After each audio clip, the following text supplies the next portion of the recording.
Once again, the Infrastructure Development Bank of Zimbabwe has made a statement in as far as meeting housing needs for students at higher learning institutions.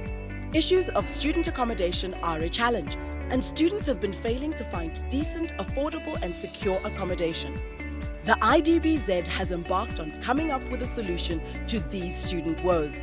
The Bulawayo student accommodation is the first of its kind and will be spreading to other regions in Zimbabwe.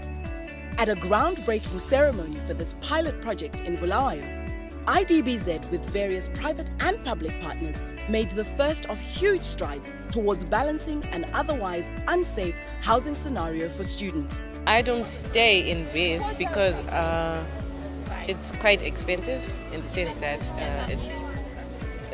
the amount of money is wanted there, and we can't really afford it. We want to pay monthly and whatnot.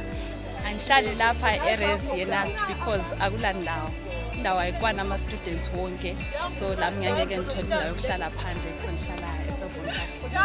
Nzvimbo yacho inonetsa kuwana. Chinongonzwa kuti pari kuitwa madraw vanhu vachinongeswa zvipepa asi udzamu hwazvo handibooni. The national student population stands at 70,000 and only just over 11,000 are housed safely on campuses. The past 2 decades have witnessed significant changes in the higher education landscape in Zimbabwe. One of the changes observed is the increased numbers of students at tertiary institutions. And you have been given the numbers, 70,000 and only 11,000 being accommodated decently. This demands increased investments in learning space, accommodation facilities, recreational and other supporting facilities. However, government has not been able to adequately fund public infrastructure due to budgetary constraints. A number of initiatives are being explored and are on the table to address these budgetary constraints. As far as we are concerned, this is going to bring good quality accommodation to all the children that are going to be based either at NAST or somewhere else, and especially those who come from outside Zimbabwe, like Botswana, Zambia, etc. This is now a place to be expected to accommodate such people. There is no excuse. Presently, I think this is also going to address the social evils and many other aspects of life.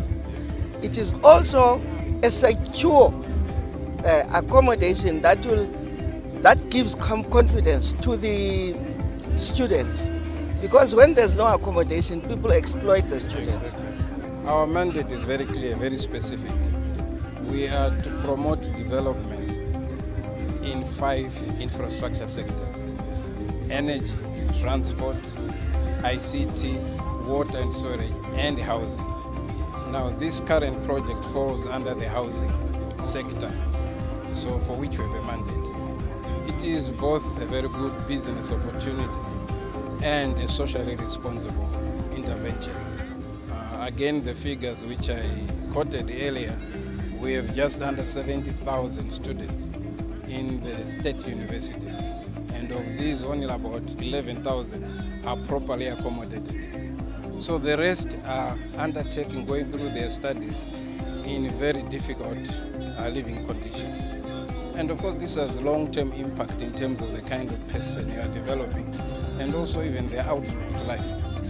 So we have a social responsibility to ensure that our students, and in particular the girl child, attends their tertiary education in a very decent, secure environment.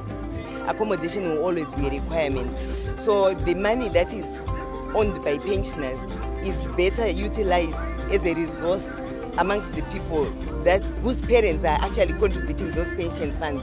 So we are happy there's a fixed interest rate, and it's brick and mortar. You can't get any better than brick and mortar.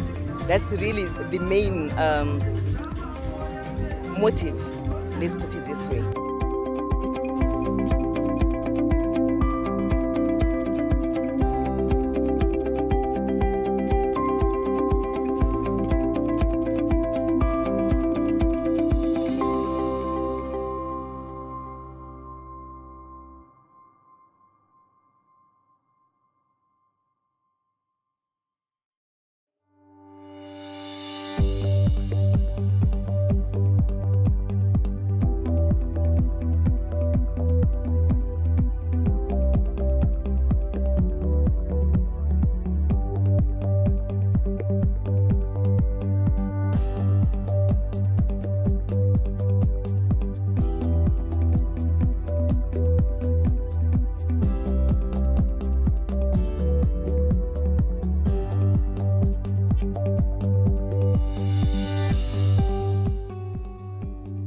With this groundbreaking ceremony in Bulawayo done, the journey to addressing this perennial problem of student housing has begun.